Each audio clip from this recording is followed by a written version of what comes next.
Sunan Derajat lahir pada tahun 1470 Masehi dengan nama asli Raden Qasim. Beliau juga terkenal dengan nama panggilan masa kecilnya Raden Syarifuddin. Ia merupakan putra dari Sunan Ampel dan Dewi Condrowati. Sunan Derajat juga merupakan adik dari Sunan Bonang. Sejak kecil, Sunan Derajat telah terkenal akan kecerdasannya. Ia ingin seperti sang kakak berdakwah dan menyebarkan agama Islam di tanah Jawa.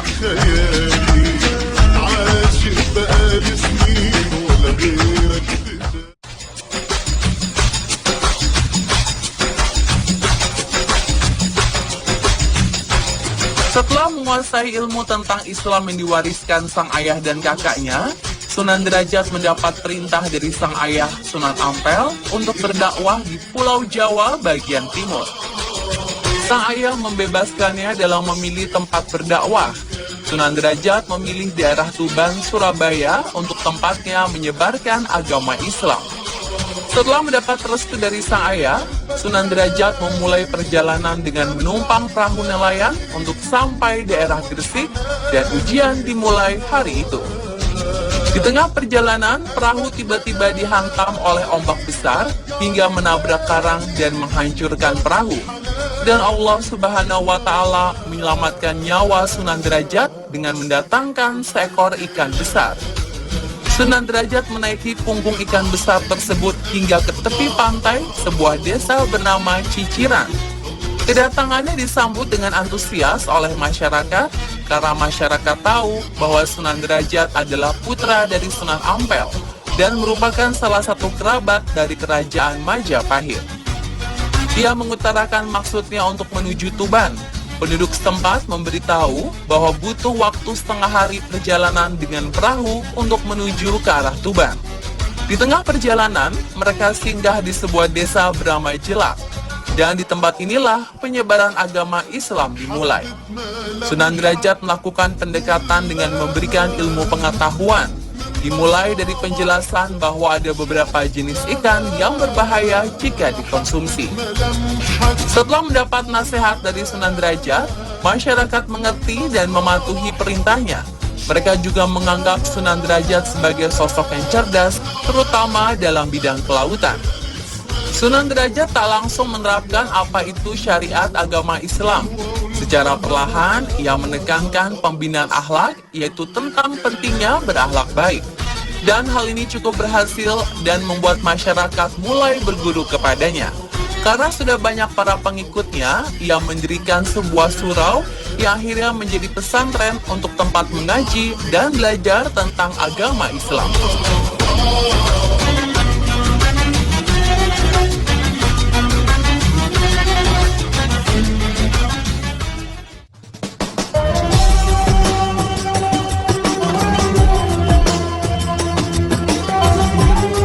Derajat wafat tahun 1522 Masehi.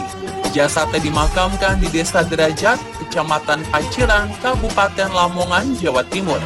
Tak jauh dari makam beliau dibangun museum yang berada di lokasi Bukit Dalam Duur bernama Museum Sunan Derajat.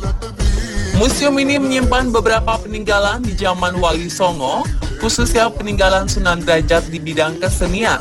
Hal inilah yang menunjukkan betapa tinggi penghargaan Sunan Derajat kepada kesenian Jawa. Selain peninggalan di bidang kesenian, Sunan Derajat juga mendirikan pesantren di lokasi yang sama dengan museum dan makamnya. Pesantren tersebut dinamakan Pesantren Dalam Duur di Desa Derajat, Paciran, Lamongan, Jawa Timur.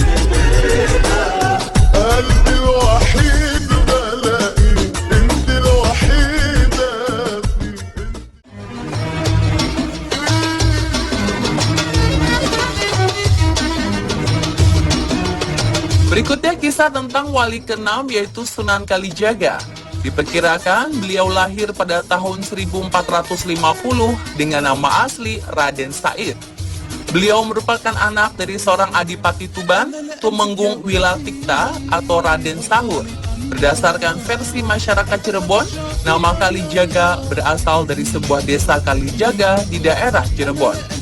Menurut cerita, saat beliau berada di desa tersebut, Beliau sering berendam di sungai atau biasa disebut dengan Jaga Kali. Ia juga merupakan wali songo yang dekat dengan Muslim di Pulau Jawa karena kemampuannya dalam mempengaruhi masyarakat Jawa terhadap keindahan Islam.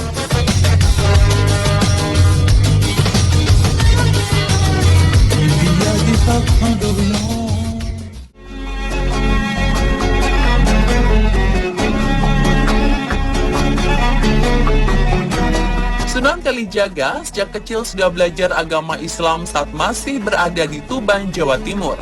Saat itu, keadaan masyarakat sedang hancur karena praktek pajak para rentenir terhadap rakyat jelata yang membuat banyak penduduk miskin menderita.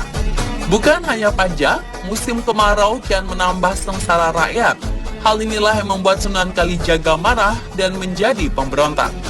Bila sebelumnya setiap malam ia habiskan dengan membaca Al-Quran, kini ia habiskan di luar rumah dengan merampok hasil bumi yang terdapat di gudang penyimpanan hasil bumi di kerajaannya. Ia juga merampok orang-orang kaya, di mana hasilnya akan ia bagikan kepada orang-orang miskin. Hingga suatu hari Sunan Kalijaga berada di sebuah hutan dan bertemu dengan seorang kakek tua yang ternyata Sunan Bonang. Sunan Bonang membawa tongkat emas. Hal ini membuat Sunan Kalijaga ingin mencurinya. Namun Sunan Bonang menasehati Sunan Kalijaga bahwa hal tersebut tak dibenarkan dalam Islam. Setelah dinasehati, Sunan Kalijaga akhirnya menjadi murid Sunan Bonang. Setelah ilmunya sudah cukup, Sunan Bonang melepas Sunan Kalijaga untuk mulai menyebarkan agama Islam ke wilayah Demak.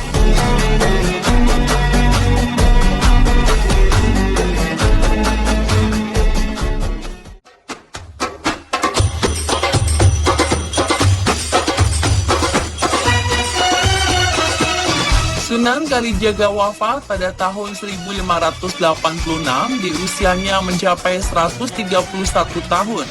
Sunan Kalijaga dimakamkan di desa Kadilangu yang berjarak 12 km arah timur dari kota Demak.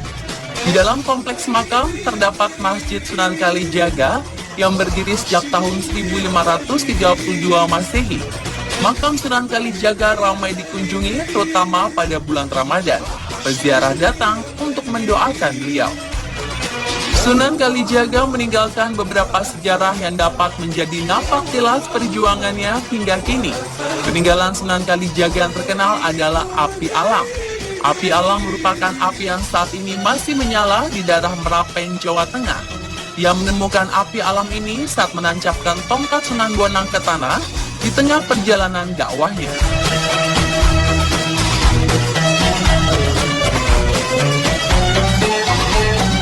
Perjuangan Wali Songo dalam menyebarkan agama Islam tidaklah mudah. Meski mereka mempunyai cara unik masing-masing untuk berdakwah, tetap saja mayoritas ajaran Hindu-Buddha masih melekat di Pulau Jawa saat itu. Perjuangan mereka tak berhenti di Sunan Kalijaga. Masih ada 3 wali lagi yang berjuang menyebarkan keindahan Islam. Penasaran? Saksikan perjuangan Sunan Kudus, Sunan Muria, dan Sunan Gunung Jati besok malam dalam mini series Wali Songo bagian 4.